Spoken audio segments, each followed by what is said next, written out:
Hey everybody, Paul here. Welcome to the channel. This is going to be one of my safety and security videos. I just want to make you aware of a fairly common scam that we've been seeing for, well, years in the Riviera Maya.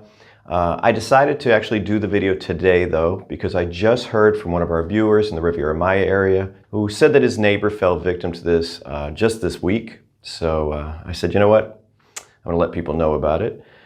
The scam goes by a few names. Robo mostaza, which means mustard robbery. Robo de la mancha, stain robbery. It works like this. Normally the criminal comes up behind you and then squirts you with some type of sauce or liquid. Mustard is very popular, and that's why they get that name.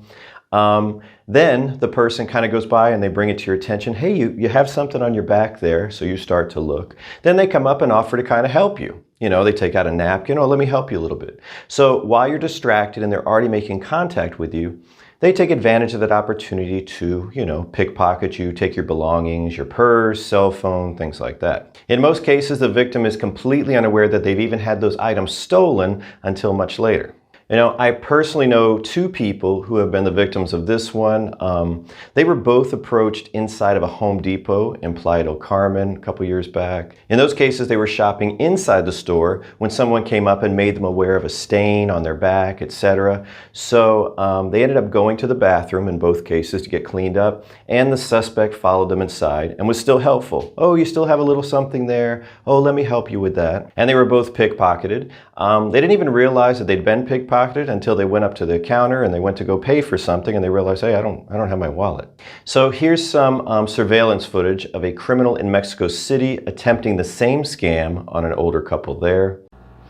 Okay, so this is our suspect vehicle, and our suspect is leaving the passenger side of the vehicle to go look for some prospective victims.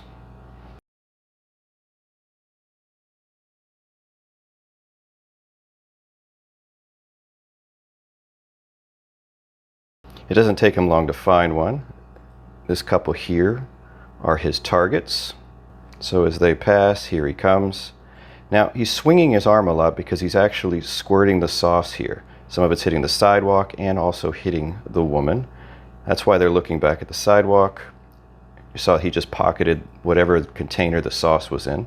Now, of course, this is where he goes into being the very super helpful citizen who just happens to be walking by, and then points out that something has gotten on you.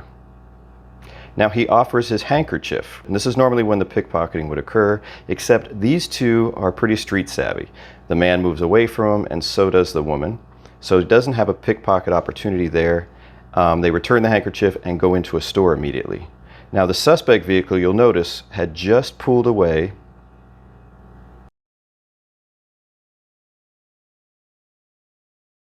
So it pulls down the road to pick up the suspect again, and he leaves empty-handed because these folks are pretty street savvy. Now I got to tell you, they did a really good job avoiding being victims because they distanced themselves from the suspect. And this particular video came out in the news because they actually made a police report after. And then, you know, the news outlets took this opportunity to try to warn people about this type of scam. So let's talk about some tips if you find yourself in a similar situation. A big one is to stay polite and non-aggressive. You certainly don't want to escalate the situation to something more serious where you might be injured.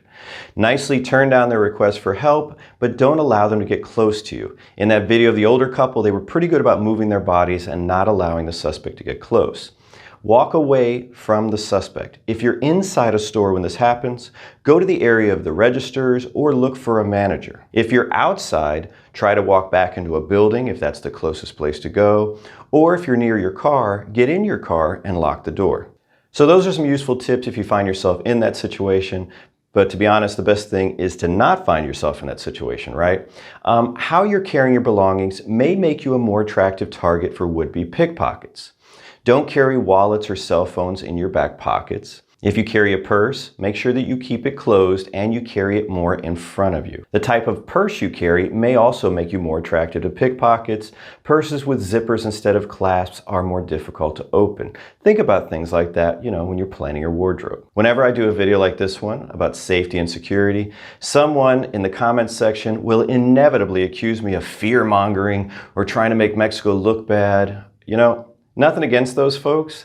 I mean, I really like that they defend Mexico's honor with such gusto, but you know, as a career law enforcement officer, I've seen the benefit of educating people to reduce the effectiveness and incidence of crime.